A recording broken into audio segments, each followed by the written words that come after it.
प्यारे बच्चों, आज हम आपकी संस्कृत आमोदनी के द्वितीय पाठ मम यात्रावृत्तम का अभ्यास कार्य को हल करेंगे। तो चलिए देखते हैं इस पाठ के अभ्यास कार्य को। इसका पहला प्रश्न है, प्रश्नानाम उत्तराणि लिखत, प्रश्नों के उत्तरों को लिखिए।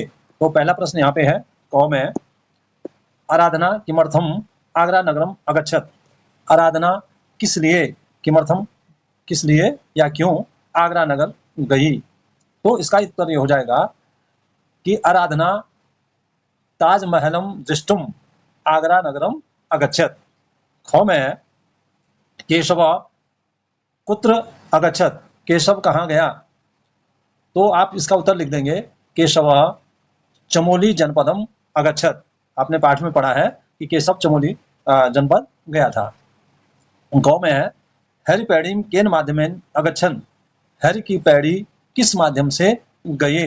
तो किस माध्यम से गए थे, त्रिचक्रिका वाहनेन। हरि पैड़ीम त्रिचक्रिका वाहनेन अगच्छन। प्रश्न नंबर घ है, ध्वनि विस्तारकेण किम अशृण्वन। ध्वनि विस्तारक से या लाउड स्पीकर से क्या सुना। तो क्या सुना था, गंगा की स्तुति सुनी थी उन्होंने। तो आप इसका उत्तर लिख सकते हैं, ध्वनि विस्तारकेण गंगा स्तुतिम अशृण्वन। प्रश्न नंबर घ है, हरिद्वारे कानि प्रमुख मंदिराणि सन्ति। तो आप इसका उत्तर ये लिख सकते हैं कि हरिद्वारे मनसा देवी, चंडी देवी, दक्ष प्रजापति, भारत माता मंदिर, माया देवी प्रभृति मंदिराणि सन्ति। अब अगला प्रश्न जो है, इसमें यहाँ पे लिखा है, लंग लकार से रूपाणी दृष्टवा। लंग लकार के रूपों को दृष्टवा ने देख करके अधोलिखित धातु नाम रूपाणी लिखत।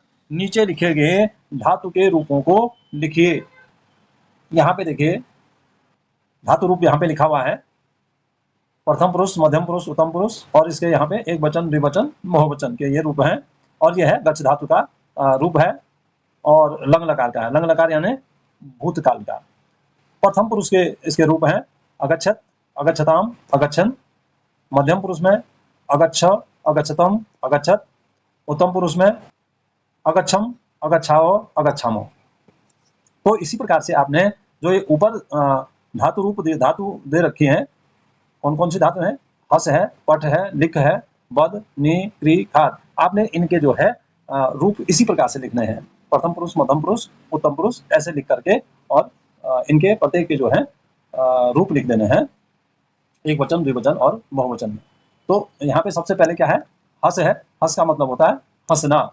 पट पढ़ना, लिख लिखना, बद बोलना, नी ले जाना, क्री मैंने करना, और खाद मैंने खाना। तो इस प्रकार से इन सब के रूप आपने लिख देने हैं और आपके लिए मैंने यहाँ पे इनको लिखा हुआ है। आप तो इन सब के रूप यहाँ पे लिखे हुए हैं, आप इनको अपनी अभ्यास पुस्तिका में उतार सकते हैं।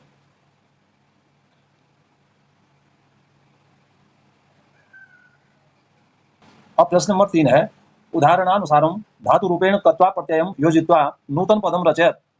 उदाहरण के अनुसार धातु रूपों में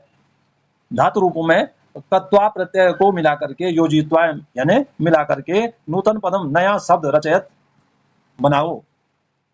यथा यहाँ पे एक उदाहरण दे रखा है, गम, और उसमें कत्वा प्रत्यय को जोड़ा गया है, गम धन कत्वा बराबर गत्वा यानी जा करके। तो जो ये कत्वा शब्द है इसका मतलब होता है करके।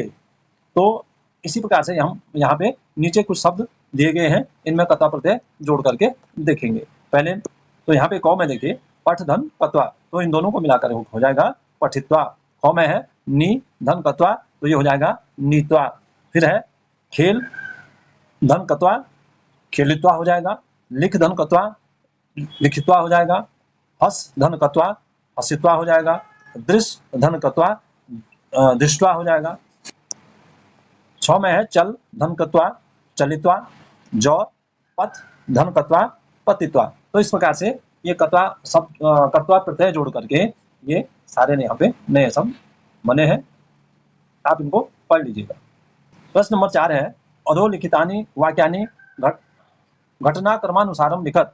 नीचे लिखे गए अधोलिखितानि यानी नीचे लिखे गए वाक्यानि वाक्यों को घटनाक्रमानुसारम घटनाक्रम के अनुसार लिखत लिखो। जैसे यहाँ पे दिया है, क में श्रीमन अहम ताजमहलम दृष्टुम आगरा नगरम अगच्छम। श्रीमान मैं ताजमहल देखने के लिए आगरा गया। फिर ख में है, अहम अष्टम्याम कक्षायां पठामि, मैं कक्षा 8 में पढ़ता हूँ। मम नाम अभिनव, मेरा नाम अभिनव है। स्वयात्रावृत्तं संक्षेपेण श्रावय, अपनी यात्रा वृत्त को संक्षेप में सुनाओ। तत्र अहम ध्वनि विस्तारक यंत्रेण मनोहारिणीं गंगा स्तुतिम अशृण्वम्, वहां मैंने ध्वनि विस्तारक यंत्र से या लाउड स्पीकर से मनोहारिणी गंगा स्तुति को सुना। द्वितीये च दिने हरिद्वारतो ऋषिकेशम अगच्छामो, दूसरे दिन हरिद्वार से ऋषिकेश गए। दूसरे दिन हरिद्वार से ऋषिकेश गए। तो अब यहाँ पे देखिए, आपने पाठ में जिस प्रकार से पढ़ा है, तो सबसे पहले इसमें से कौन सा वाक्य आएगा और क्रम से उसके बाद कौन सा आएगा, फिर कौन सा आएगा। तो सबसे पहले यहाँ पे आप देखिए, नंबर 1 पे आएगा मम नामो अभिनव, फिर दूसरे नंबर पे आ जाएगा अहम अष्टम्याम कक्षायां पठामि, ये ख वाला आ जाएगा, और तीसरे नंबर पे क वाला आ जाएगा श्रीमंत अहम ताजमहलम दृष्टुम आगरा नगरम अगच्छम, और चौथे नंबर पे आ जाएगा आपका ये घ वाला स्वयात्रावृत्तं संक्षेपेण श्रावय, और गांव में आ जाएगा, गांव का आ जाएगा 5वें नंबर पे, और लास्ट में ये चौ वाला रहता है, ये 6ठे नंबर पे आ जाएगा। तो इस प्रकार से इस क्रम से आप इसको अपने 5वें नंबर पे ये गांव वाला आ जाएगा। तत्र अहम ध्वनि विस्तारक यंत्रेण मनोहारिणीं गंगा स्तुतिम अशृण्वम्, और 6ठे नंबर पे आ जाएगा ये चौ में जो है लिखा हुआ है, द्वितीये च दिने हरिद्वारतो ऋषिकेशम अगच्छाम। अब प्रश्न नंबर 5 में आप देखिए, संस्कृते अनुवादम कुरुत, संस्कृत में अनुवाद कीजिए। क में है मैं हरिद्वार से देहरादून जाता हूँ, तो इसका संस्कृत में अनुवाद हो जाएगा अहम हरिद्वारात, या हरिद्वार तो जो भी कहें, देहरादूनम गच्छामि। क्या हो जाएगा, अहम हरिद्वारतः देहरादूनम गच्छामि।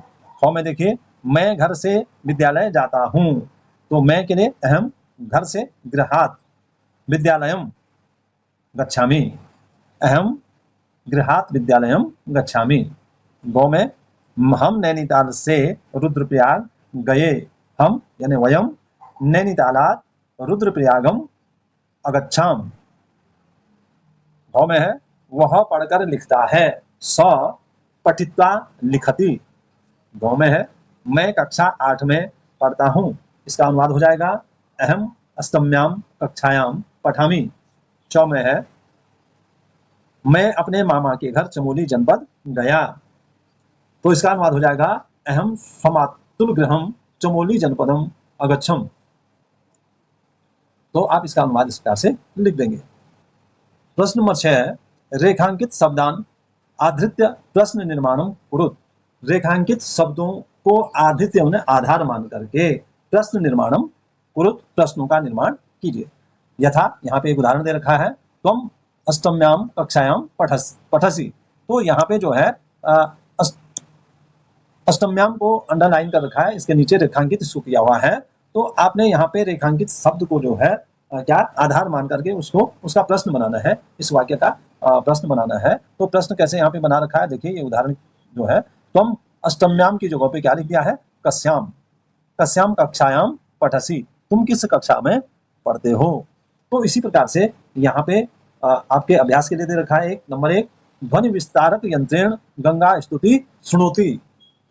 तो इसका जो प्रश्न बनेगा ये हो जाएगा, यहाँ पे देखो ध्वनि विस्तारक यंत्रेण को अंडरलाइन या रेखांकित किया हुआ है, तो आपको इसको आधार मान करके यहाँ पे प्रश्न कैसा बनेगा, तो इस शब्द की जगह पे क्या आ जाएगा, केन आ जाएगा, केन गंगा स्तुति सुनोति। नंबर 2 में है हरिद्वारतः ऋषिकेशम गच्छामि, हरिद्वार से ऋषिकेश जाता हूँ। तो हरिद्वार को यहाँ पे आधार मान करके आपने क्या करना है, प्रश्न बनाना है।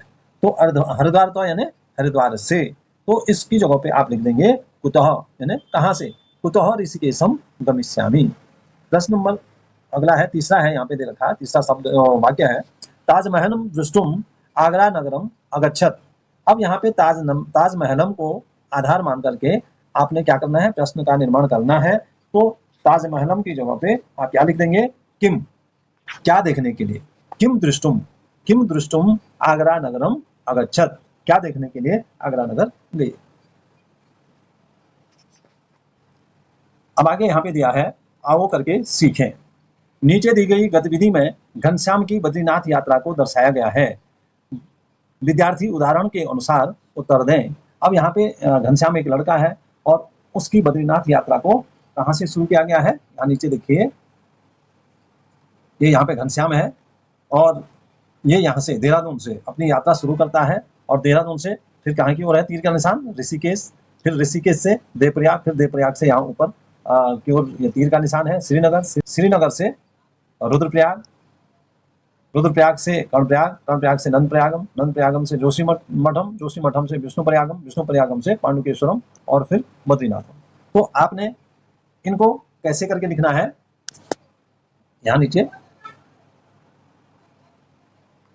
यहाँ पे लिखा है घनश्यामस्य बद्रीनाथ यात्रा, तो में लिखा है यात्रा स्थानानि दृष्ट्वा उदाहरणानुसारम रिक्त स्थानानि पूर्यात्।